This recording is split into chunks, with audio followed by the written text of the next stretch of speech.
I am the Tofu Golem. Please enjoy the video. You start by powering the iPad off and clearing the area. This prevents accidental presses and static damage.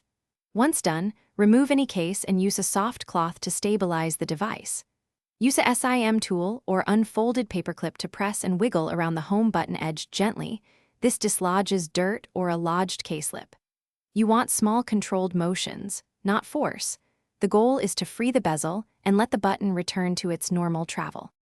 You now perform a targeted cleaning to remove grime causing the stick. Dampen a cotton swab lightly with isopropyl 90%, no pools of liquid, and rub around the button gap in small circular strokes. This dissolves oils and debris. After a few swabs, press the home button repeatedly to work the solvent into the mechanism, then let it dry for 2-3 minutes. Make sure to test responsiveness between attempts so you can see incremental improvement without overdoing the cleaning. Once dry, you reassemble any case and press the button through several full cycles. This often restores travel.